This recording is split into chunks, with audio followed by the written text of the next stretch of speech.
All right, everyone. Thank you so much for attending.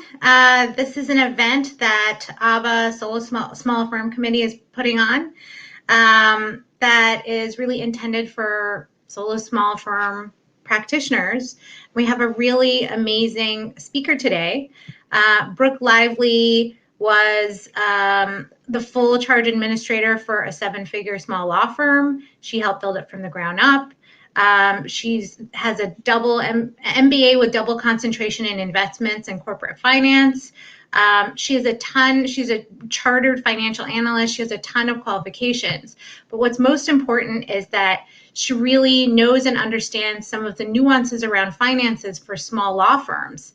And she is kind enough to come and bestow her knowledge upon us.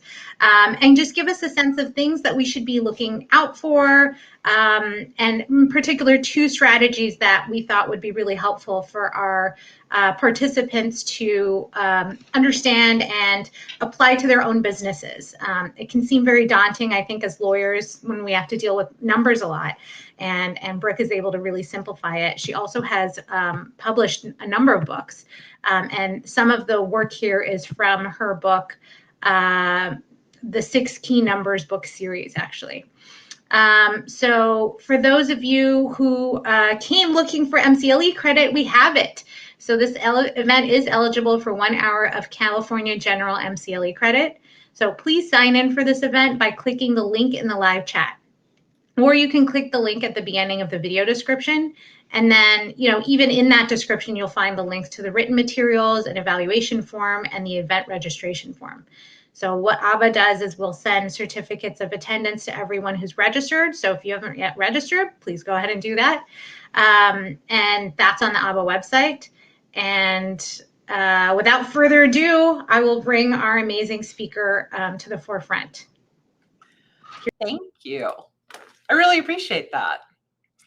So today I want to talk to you about going from panic to profit in 2 hidden strategies that fast-growing firms use to increase profit. And I just want you to know that our event and I worked on this, a couple of months ago to make sure that we really tailored something that was right for you guys. So in 2015, I fired my biggest client. And as often happens when you're making a decision that big, I managed to blow up a lot of relationships with my other clients so that when I did this, he was 94.3% of my business, and I was left with $1,500 a month of recurring revenue. Over the next 26 months, I encouraged a full-time person to leave. I cut back hours for one person to go part-time. I took all the equity out of my house, refinanced, took every penny I could get. I maxed out my credit cards. I maxed out my lines of credit. And when all my credit cards were maxed out, I applied for one last credit card, and I got it, which was great, with a whopping $900 limit. And I waited every day for it to arrive in the mail. And when it finally did, I was so embarrassed by what I was about to do that I waited until 11 o'clock at night, and I drove to a bank on the other side of town. And I did a cash advance for every penny I could get off of that card. And I was at the bank the next morning when it opened to deposit the cash so I could make payroll. And I was scared. I was petrified, in fact. And I was asking myself questions that you may have asked yourself too. Can my business survive? And what if this doesn't work? Oh, whoops, sorry. As I was sitting in that dark ATM drive-through at 11 p.m. at night, I leaned back at my seat and I realized I'm a fraud. I'm struggling with the exact same things that our clients struggle with. And then the next morning, So I was at the bank and I slid that stack of $20 bills across the counter. I wondered if she could tell that my business was on the brink. And the big question was, on the brink of what? See, I own a fractional CFO company, and we spend all day helping companies that are too small for a full-time CFO get the strategic advice they need to grow and be profitable. And I needed to hire myself. So I did. And now, instead of worrying about making payroll and wondering if I'm going to be able to keep the whole team, we're constantly hiring. Instead of trying to figure out if a charge is going to go through on my credit card, I'm fully out of debt. And instead of being scared that my company isn't going to make it, I am confident in the decisions I am making and that our profitability will continue to grow. I believe that every company deserves strategic financial advice to help them grow and be profitable. So over the next 45 minutes, I'm going to share with you 2 strategies that fast-growing firms use to increase their profitability. All right. Now, quick technology note, if you want to ask questions, you can make comments in the YouTube feed. All right. And we will have time for Q&A. All right. The first strategy I want to talk about is collections. There is a report every year that Clio puts out. It's called the Legal Trends Report. And in 2020, it said that 86% that law firms collected 86% of what they collect. I got to say, I think that's wrong. The only way we can figure out that they got to 86% is they're including PI firms that don't have AR. I and a couple of other people that I know that really work in this area think that the collection rate is truly closer to 75 to 80%. Here's what that means. That means that you are like a car dealership that gives away every 4th car for free. Okay, now I want to be that 4th client, but I don't want to be the owner that's giving away every 4th car for free.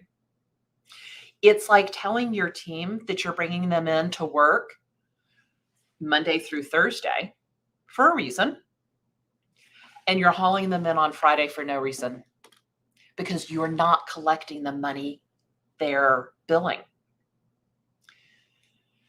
At CathCap, our clients shoot for a 92% collection rate. All of our clients are on 90% or over 90%, and they usually get higher than that 92.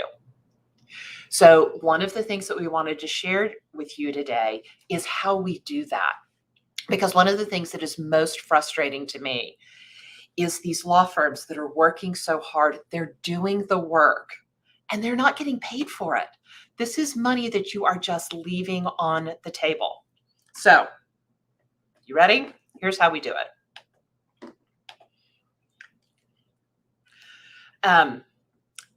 We talk about this as being the 5 pieces of the AR puzzle. I'm so sorry. I was visiting my best friend and she has a cat, and now I have the cat cough. All right. The first piece of the puzzle is your initial retainer. And you want your initial retainer to be equal to 3 months of work. The initial 3 months of work. And here's why. A client hires you on October 1st. You work all through the month. And then on November 1st, you send out a bill. And then you work all through November. And I don't care what your bill says. It can say due upon receipt. It can say due in 5 days. It can say due in 30 days. Your client thinks they have until the end of the month. So you work all of November. Client doesn't think they owe you any money yet. You get to the end of November. Client's now finally thinking, yeah, I owe them some money. And then you bill out all your November work on December 1st. Just now does the client think they owe you money. You've worked for 2 months. So then you spend all of December not only working, but also trying to get that money collected. It takes 3 months for you to figure out if your client is going to pay you or not. So you want to have an amount equal to the first 3 months in reserve in your trust account, in your IOLTA or IOTA account, so that you can pull from that, so that if your client turns out not to pay you, you're covered for those first 3 months. And remember, especially if you are in any kind of litigation practice, those first 3 months are really expensive. Okay? So the next piece of the puzzle is the evergreen retainer.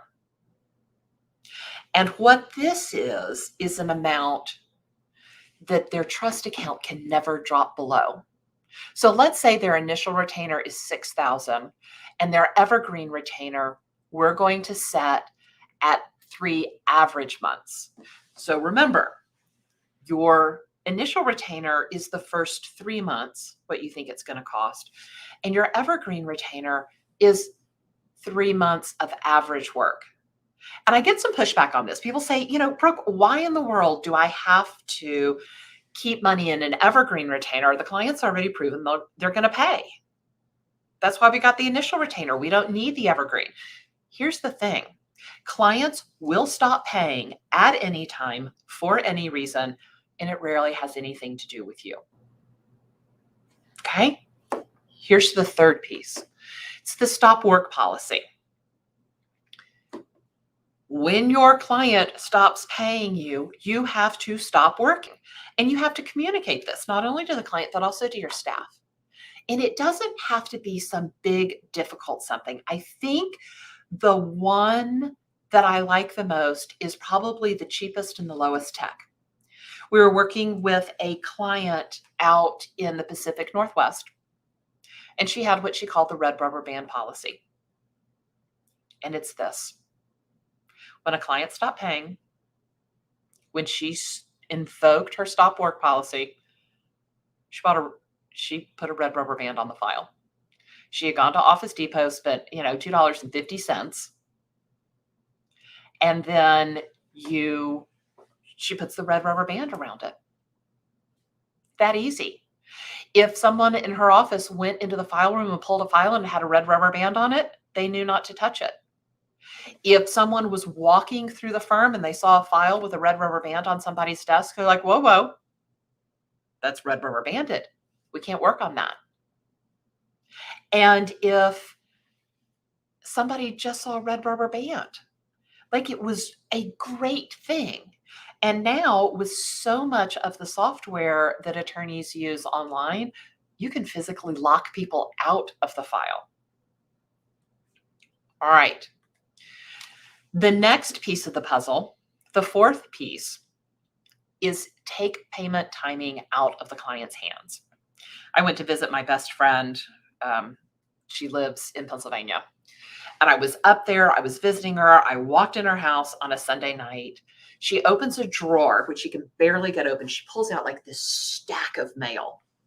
And she sits down at the kitchen table with a letter opener and a trash can. Okay, let's be real. It was a knife and a trash can.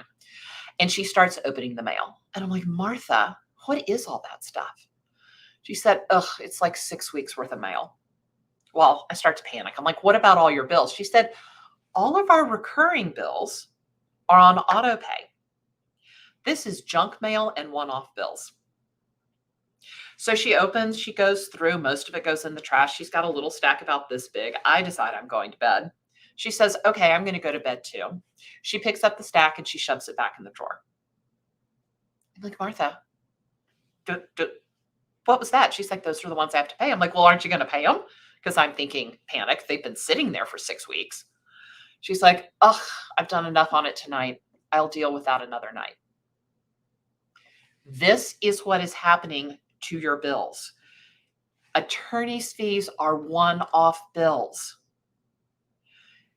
And before you go and say, whoa, all of my clients are companies, it's really not that much better in a company because most companies pay bills twice a month. So the first check run comes around and they don't even think about paying your bill because, again, I don't care what your bill says. They think they have until the end of the month to pay it. So they put it in the end of month pile. End of month comes. They see how much cash they have. They add up all the bills, and then they decide which ones they're going to pay.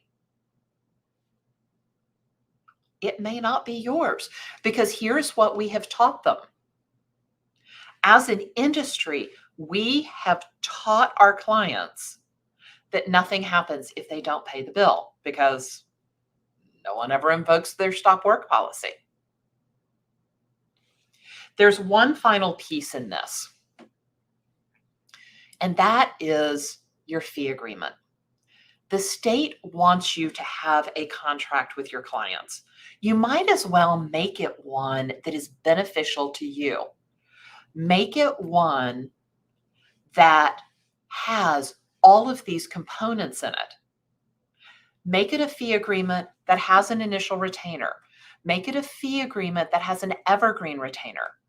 Make it a fee agreement that has a stop work policy.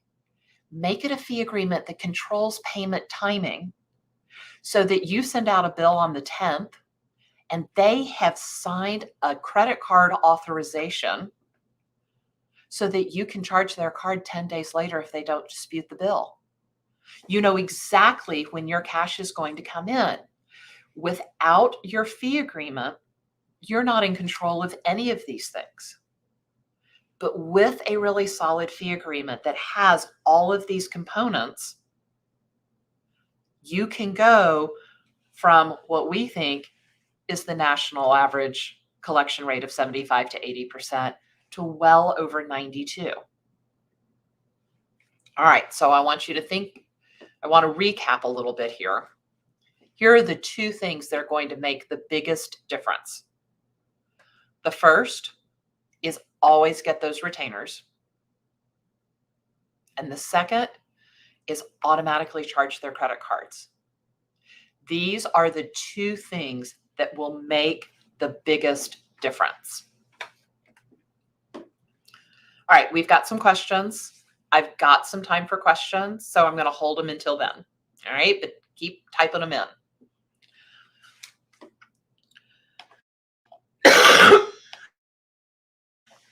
So sorry.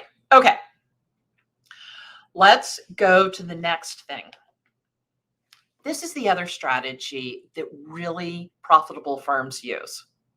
They use the rule of thirds. And here's what it is.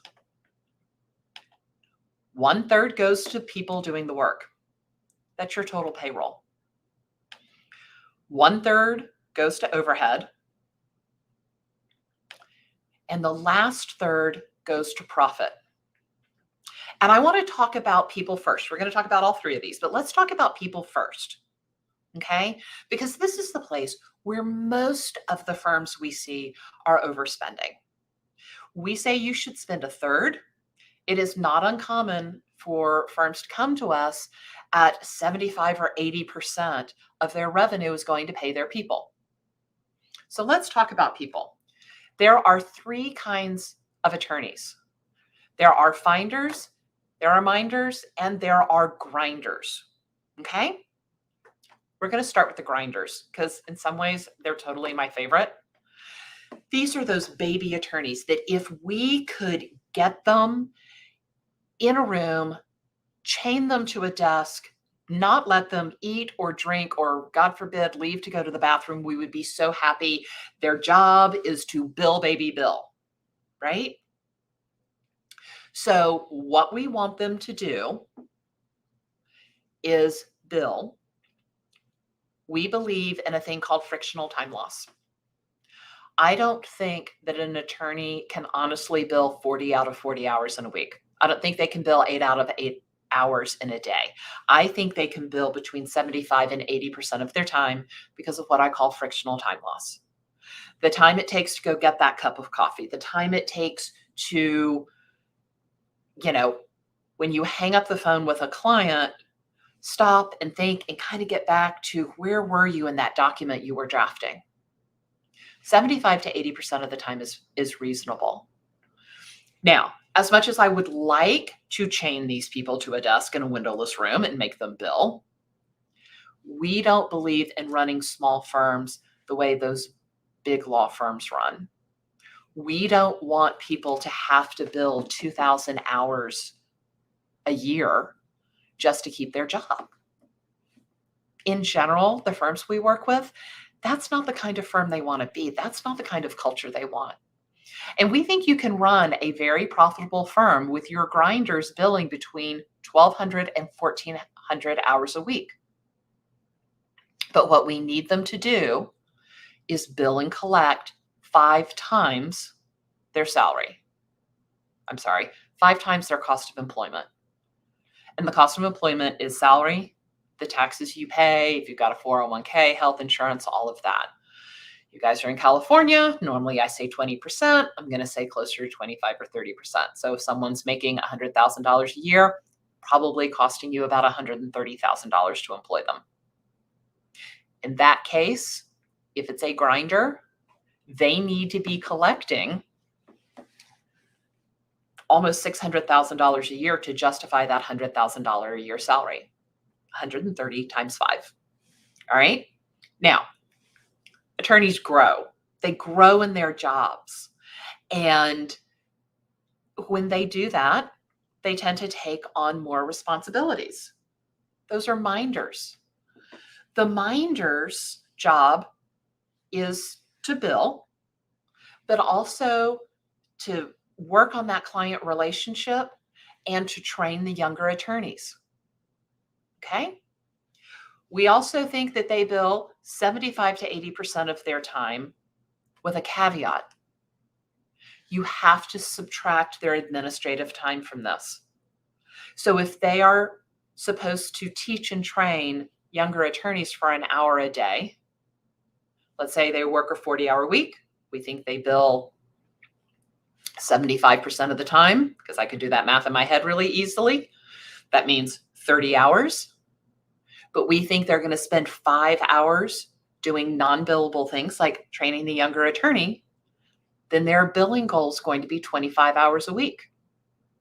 So it's 75 to 80% of the amount of time you expect them to work minus their admin time. Now, because they have admin time, they're going to bill less. Because they're billing less, their multiple is going to fall. However, it's offset a little bit by the fact that their rates are going to rise. They are more advanced attorneys. They have a more advanced skill set, so we're able to charge more for them. All right. The last category of attorney, and my personal favorite, they're the finders. I always think of cavemen. Finders go out, their job is to club new clients over the head and drag them back by the hair and deposit them in the lap of the minder. These guys make it rain. Their job isn't to bill. The amount they bill is not much. Their job is to find clients. Now, you want to have a multiple of 3x. The reason you want a multiple of 3x is because, again, the rule of thirds. 1/3 goes to payroll, 1/3 goes to overhead, 1/3 goes to profit. So you got to have them getting at least 1/3. They're not going to bill very much, but their rates tend to be really high. And so that's how we get that 3x multiple. And people ask me a lot, why can't everyone just have a 3x multiple? Well, you've got non-billable people on your staff. You have paralegals that are doing mostly administrative stuff. You've got a receptionist. You might have an office manager. You have to have those higher multiple people to offset your non-billable people. All right. So that's people. Now I want to move into overhead. And overhead is really divided into 2 different categories. The first is marketing, and the second is, well, everything else. And I want to go over marketing first because that's where people really seem to kind of lose all sanity or reasonableness. It's where attorneys are very emotionally attached to their expenditures. So, depending upon the size of your firm, you should be spending between 5 and 10% of your revenue on marketing. And a lot of clients really start to panic when we talk about cutting their marketing budget.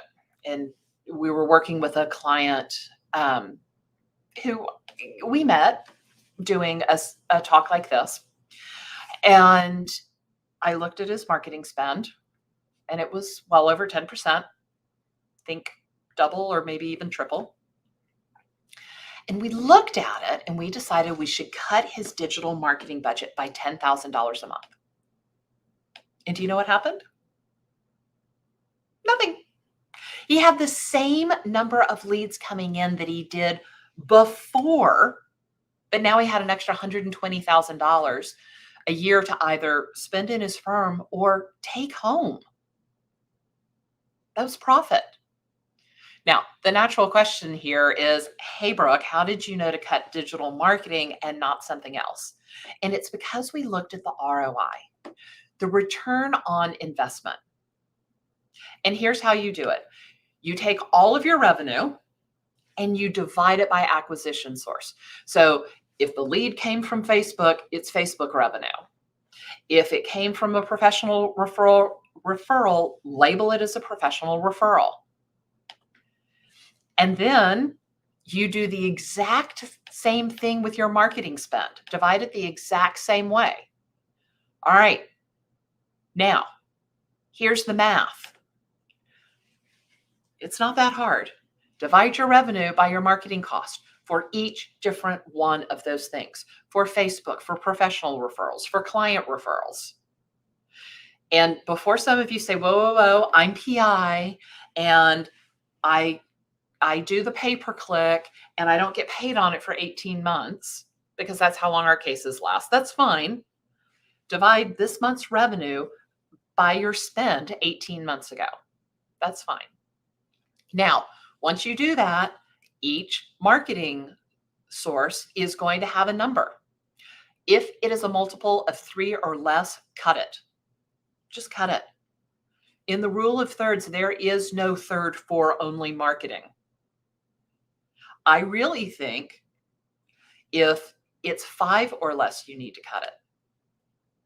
And then every month, you're going to start cutting the lowest performing campaign or spend.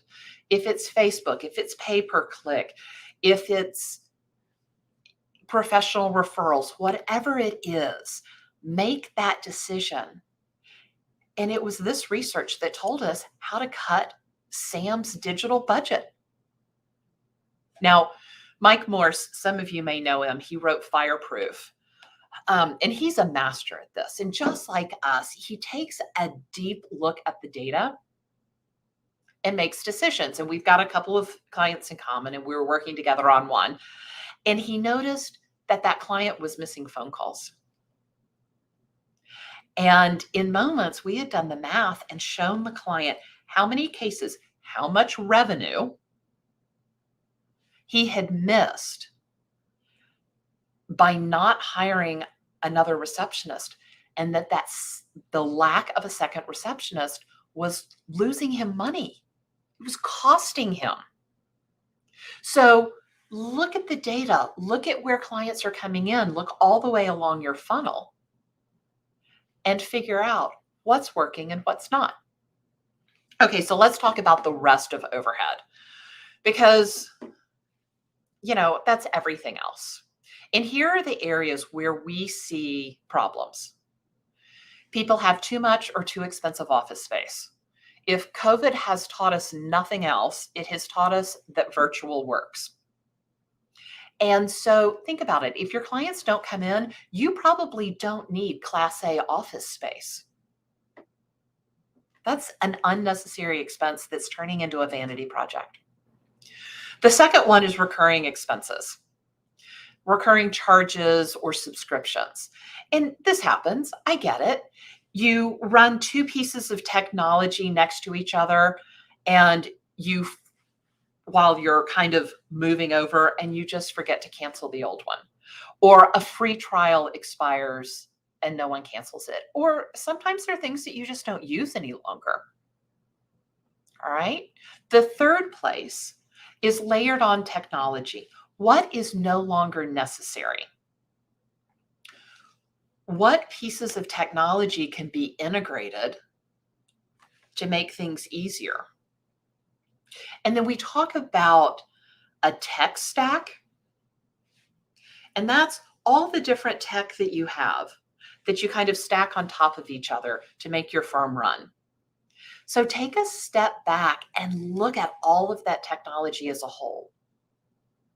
A lot of times we will get a less expensive program to do something, and then we'll get another less expensive program to do something because we don't want to spend the money to buy like the big Mac Daddy fancy software. But very often as a firm grows and we add all those little expenses, it ends up being more than the big software. So it ends up being more expensive. So in reality, you need to go for the big software. And then the last one is coaching costs. And this is a little odd. I think people are kind of surprised when I put this on there. But coaching costs are starting to be a larger and larger portion of firms' spend.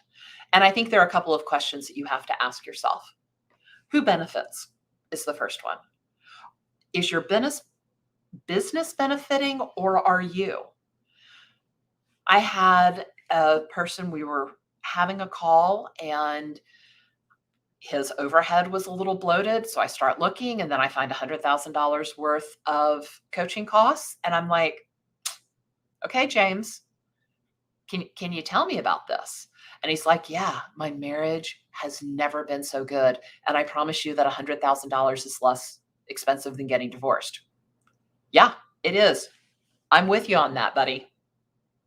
But we need to move it to a different part of your P&L because you're benefiting personally. Your firm isn't benefiting. So we need to acknowledge that as owner compensation. And then the second thing is, what is the ROI? I was having a call with another person. Again, her overhead was bloated. And I start looking at it, and she had a ton of coaching costs. And I said, okay, that's great. What's the return on this? And she said, oh, my revenue's gone up $100,000. I'm like, that's great. You spent $125,000 on coaching.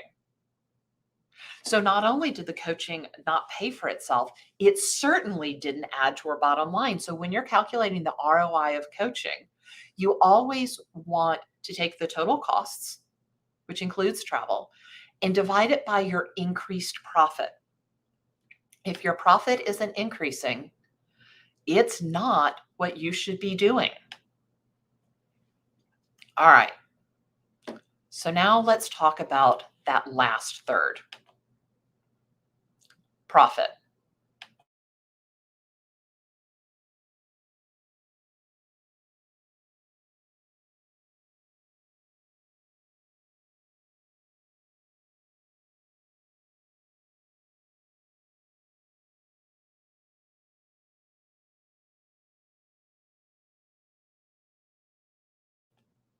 Whoops, apparently I was muted. So sorry. So the third is profit. And this is the one that as a CFO, I care about the most. And as an owner, you should care about this. Okay, it still says I'm muted. Can you guys hear me? Because it says I'm unmuted. Oh, I'm good. Okay, great. You should see I've got a little private chat going and it's like, no. Okay. So this is the one that you as an owner care about. None of you started a law firm as a charity. None of you started a law firm wanting to lose money. None of you started a law firm at the expense of your family's financial well-being. So this is, for those of you that don't recognize this math formula, this is the math formula behind your P&L, behind your profit and loss. Revenue minus expenses equals profit.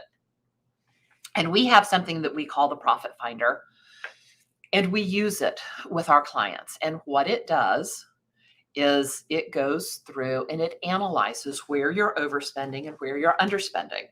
And we use it with our clients all the time. And when I've been telling you today that someone's overhead was bloated or they were spending 70 or 80% of revenue on people, I can tell you that because of the Profit Finder, because we ran the Profit Finder. And when we do this, the Profit Finder divides profit into a couple of different sections, into like 3 buckets. And the first bucket is taxes. Because, look, the IRS is going to get their pound of flesh. So you are taxed on that profit number. So just automatically take some of your profit and put it away for taxes. You guys live in California. It needs to be a substantial amount. The rest gets divided. And it gets divided into 2 places. It gets divided into your war chest and into distributions. And this is a struggle that John Morgan of Morgan & Morgan had for a long time with the partners in his firm. Part needs to be segregated into a second account as a war chest to be able to take advantage of opportunities. And the rest should be distributed to the owner or owners. And it's a fine balance how much you put where. John Morgan, look, he's a PI guy. He's high risk. He wanted to put it all in the war chest and plow it all back into the firm. And his partners wanted to distribute it. And the answer lies somewhere in the middle. So let's talk about the war chest first. Your firm is probably the biggest asset and definitely the biggest wealth creator you have in your life. Okay? Having money sitting in an account ready to deploy as opportunities arise is what's going to help create that wealth. And here are a couple of good uses of that cash. New marketing. Most attorneys would have loved to have a giant stack of cash when LSA, local services ads, debuted on Google. And we had some clients that did, and they're still feeling the residual effects of that. If you're a contingency firm, you know how hard it is to fund your cases. We've got some clients where we've seen their lines of credit from these low-cost PI lenders well over 20% for an effective interest rate. And if you're hourly, sometimes there are those contingency cases that come along a few times in your career that can really secure your retirement. And you want to be able to fund that. I ran my family's law firm before I started this company. I was basically their CFO. And my father's had a few of those contingency cases come along. And it's why he holds the highest judgments ever awarded in multiple counties in Texas as a corporate litigator. But financing those cases, which took years, especially when they went and through the appeals process, is really hard. So having cash to cover the loss of hourly billing is huge. And those huge cases bring me to what you do with the rest of the money. We advise our clients to keep half the profit in their war chest and distribute the rest. So let's go back to John Morgan. His partners wanted to take risk off the table.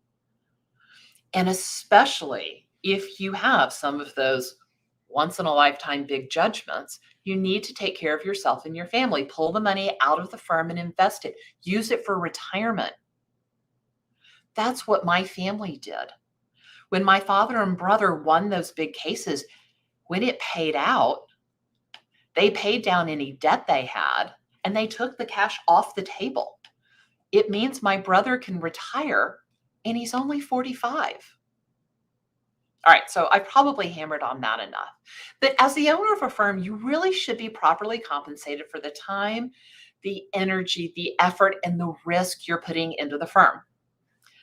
However, there is a phenomenon we start to see a lot when firms hit that $1 million mark. The owner is finally making some money, and they start to take 100% of the profit, and they leave nothing in the war chest. And we call this starving the firm. And I completely understand why it happens.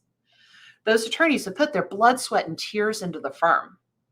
And over the past few years, getting it started, getting it up to that $1 million level, they've probably financed things on personal credit cards, and they haven't bought new cars for a long time. And they certainly haven't had a nice vacation with their family for a while. Basically, I kind of think of this as deferred spending. So as soon as the owner starts making money, they want to take it all out of the firm. But unfortunately, this works against you. It deprives the firm of the money it needs to grow. I also want you to be aware that there is a difference between the profit you distribute and your total owner compensation. When we run the profit finder for our clients, and we run it every couple of months to use in our discussions, we want to look at the total owner comp. And that is made up of more than just profit. That's the salary you get for working in your firm. That's all the personal expenses you run through the firm. And don't tell me you don't do it. Everybody does it. I have no problem with it. I do it. As long as you and your CPA are good with it, so are we. And the third part is that profit. Now, depending upon the size of your firm, we want total owner comp to be somewhere between 35 and 70%. When you're small, it's going to be closer to 70. As you grow, as you go over that 1 million, 5 million, even $10 million mark, your total owner comp is going to go down to 35%. So my question for you is this: are you getting that? Do you even know? And I know that sounds like a really wide range, but I can let you know the more specific percentage after this. All right. This is how you can impact your profit. 2 ways. Do the math. Figure out how much you're actually benefiting from your firm. Calculate your owner compensation and monitor that profit. Is it rising or falling? And does it satisfy your needs at home? All right, we're going to do a quick exercise here. I want to take about 45 seconds, maybe a minute, and I want you to think about everything I've talked about today. I want you to envision what your firm can be like and write down the actions you need to take to put you on that path. And we've talked about a number of them today. We've talked about the rule of thirds: 1/3 going to your people, 1/3 going to overhead, 1/3 going to profit. We've talked about what you can do with profit, and we've talked about how you can increase your collections. And after I give you the 30 or 45 seconds to work on this, I'm going to take a couple of questions before I wrap up. So what I found is that when people do this exercise, they have a lot of questions. So write those down too. All right. So I'm going to give we're going to give you a little bit of time. So think about what you can do.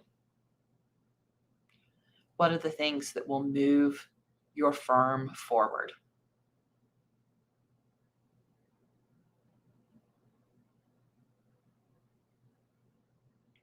I feel like I should have the Jeopardy music playing.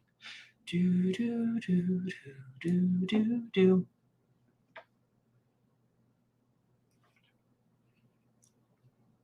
Okay. I'm going to start with a question that I get all the time. It's the one I get most often. And it's this: Brooke, what do I do if I'm not getting the right multiples for my people? I can't just cut their pay. And you're right, you can't. But here are some strategies you can use to help get those multiples up. Look at your bonuses. Are you bonusing them to do what you want them to do? If you want them to bill, cut their salary, but create a billing bonus where if they hit their numbers, if they hit their goals, they'll actually make more money than they do now, but it will enable you to get the multiples you need. See if you can raise their billing rates. Are they really billing at the right price? Can you raise their billing goal? You know, we've got a lot of people that are only asking their employees to bill 20 hours a week. That's not enough, especially for a grinder. And then attrition's your friend. Every firm is naturally going to have some turnover. So what does that look like? When those people leave, when you bring new people on, hire them with better multiples.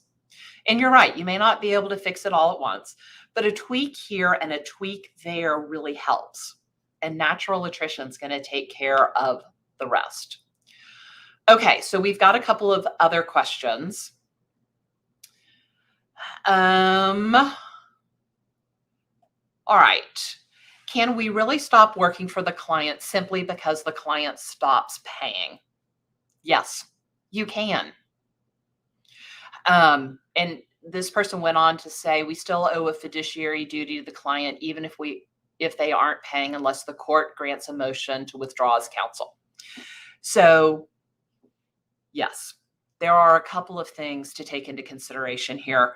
First of all, if you are only 3 months in, it is very easy to withdraw from a case. The second thing is, and you have to check your bar rules. I am not licensed in all 50 states. I am not licensed in any states.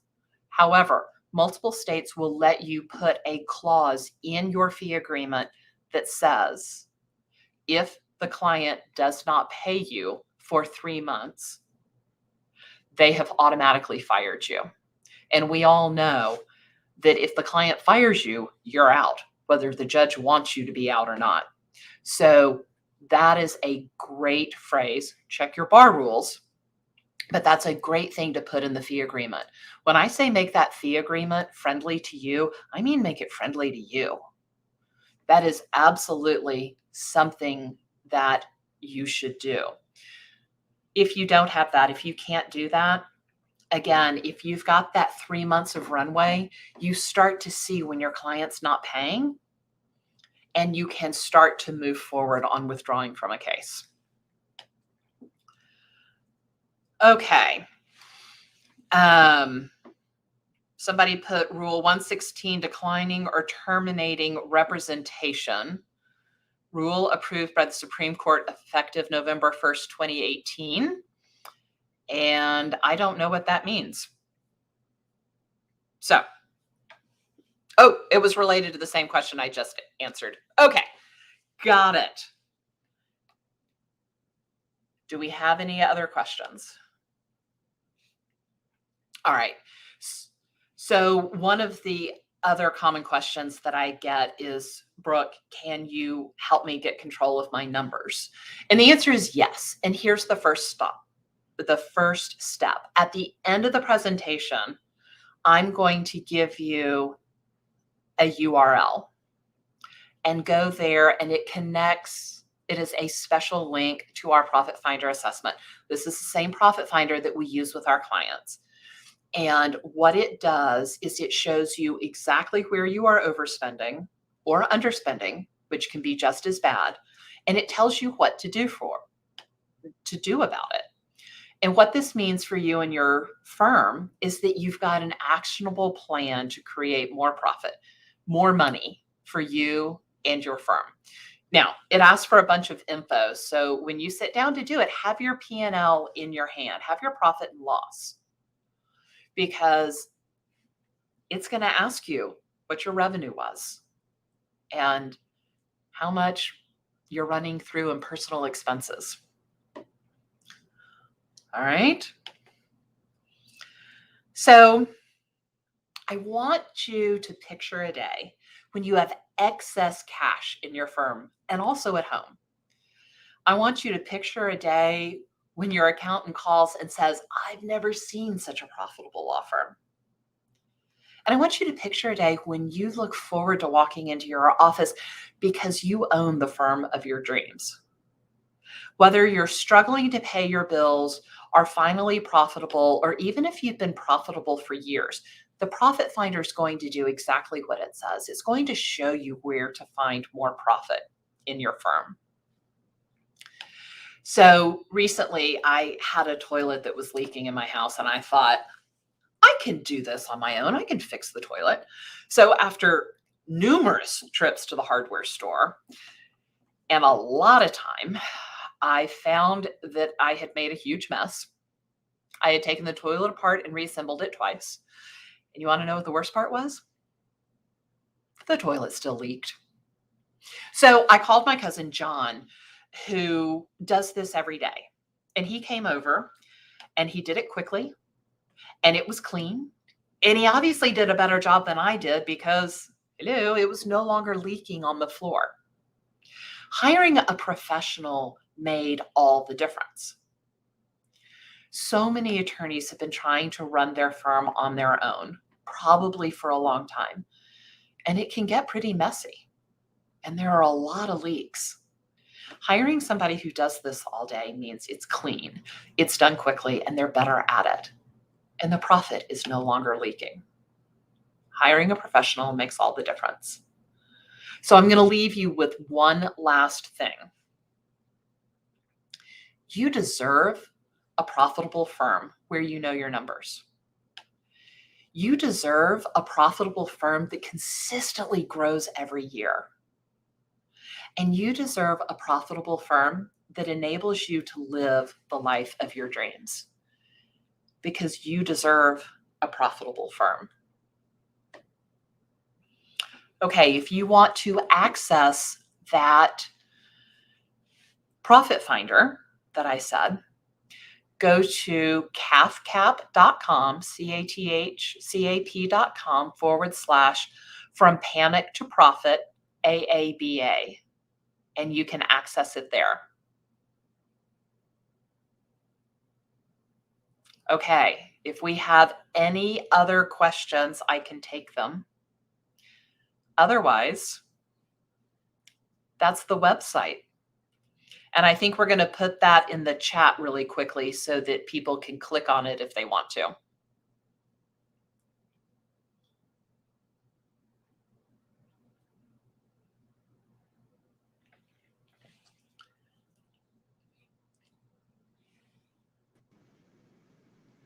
Brooke, thank you again so much. This is like so much information. And I also want to say, I like that you added that at the end, because when you were like, okay, go think about this and crunch your numbers, I was like, I don't know what any of these, I could never tell you off the top of my head. I feel like I have an accountant, I rely on him. But his job is to make sure like I'm making the right payments and making the right tax payments. It's not always to keep an eye on, where I should be committing resources or where I'm over allocating. And so I think what you're encouraging us here is to do that, try to do that work ourselves. And if not, just like with our clients do legal work, sometimes we need to get a specialist involved, and that you'd be a great resource for that. But also that, when thinking about setting up your firm, I definitely have this feeling like when you gave us that task, I was like, I have no idea. I don't know how to do it. Yeah. But it sounds like once you get the hang of it, once you understand where the numbers are, once you understand sort of how to track things so that you can identify what is leading to more profit or where you're overspending, that's after you've done that initial work, you can just sort of adjust it on a yearly basis or, even more frequently than that. And we like to adjust on a monthly basis. And what I like about the Profit Finder is that it does the math for you and it gives you the results in words. You guys are word people. You went to law school because you were promised no numbers. So like giving you a spreadsheet is going to do nothing but make your head spin. So let's look at this in a way that's easy for you to understand, that speaks in your language. And you're right. You do this work, and it's a tweak here and it's a tweak there. It's looking at it and saying, okay, this for the next few months, we're going to work on this. And then we're going to work on our collection rate, and we're going to put our fee agreement in place.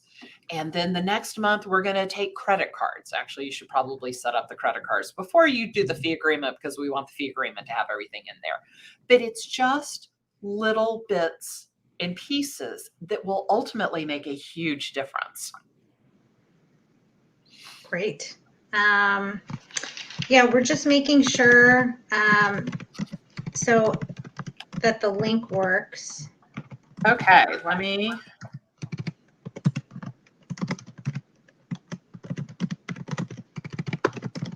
Because I want everybody here to be able to use, you know, and what we can also do is just send out the link afterwards to the attendees. Yep, but let's see if it works. Yeah, no.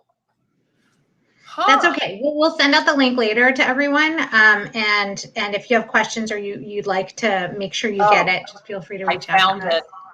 I made a mistake. It's not from Panic to Profit AABA. It's just cathcap.com/Panic to Profit AABA. Okay. I am so sorry about that. Yeah, no worries. There it is. Okay. Good, we got it. And I'll note the link is probably referencing this event so that you can understand if you get business from this event or some other event that you did, so you can track it. So I think that's actually really important. I don't always track marketing. Yeah, and I don't always track like where my referrals are coming from. And so some of this is just advice about, you know, how we can set things up to record the data, which we may not have right now. And it may be as easy as having the person who answers your phone that sets up a sales call with you say, and how did you find us? And recording that data. Yeah. Yeah. And most software, most practice management software has a place where you can put that information in. Mm-hmm. And it doesn't have to be perfect. And it's not going to be perfect day one. It's going to be referral. And you're going to be like, great, it was a referral. And then after 6 months or a year, you're going to like, okay, I need a little more information. What kind of referral? Was it a client referral? Was it a professional referral? If it was a professional referral, can you tell me who it was? But in the beginning, let's just record that it was a referral. Just getting more data and like having the parameters of what kind of data is actually going to help you make decisions that'll help maximize your business and, you know, ensure that these small firms that have real important goals that are, as you say, very different from the large law firms, that we're still able to be successful. I talk about decision making a lot, and I talk about making data-driven decisions. If you don't have data, you make decisions one of three ways. Either the first is you just make the fastest decision possible, like whatever, I don't care, A, B, or C. The second is you don't make a decision because you're looking for more information. And the third is that you just stick your head in the sand and hope that it goes away. None of those serve you well. All of those cause you to wake up in the middle of the night and question the decision. When you have data, it's just like with your cases. You see a decision coming, you get to make the best decision possible. So, well, okay, so that we're at time, even though I'm sure Brooke has a lot more learnings that she can provide, but you all can reach out to her as well. And I would encourage you to use the profit. What's it called again? Profit calculator. The Profit Finder. The Profit Finder. It finds profit. Who doesn't want to find more profit? Yeah. And also, even like if you're not ready to make changes necessarily, just to understand like how the workings of your business and where, what referral sources maybe are resulting in a lot of clients and what aren't, and maybe where you are spending your time. Even if you don't make monetary decisions, this data may be helpful as well. So again, thanks to everyone for attending. I really, and thank you again so much, Brooke. Thanks as well. Specific shout out to the AABA Education Committee that helped me with all of the MCLE stuff that was actually much more complex than I had thought it was, and to Brooke for being patient with that whole process. It has been an intense year and a half, and we're getting back to connecting with each other and reinvesting in education and things like that. So I'm really glad that all of the folks that were able to join this. Thank you for coming. And thank you again, Brooke. Thank you.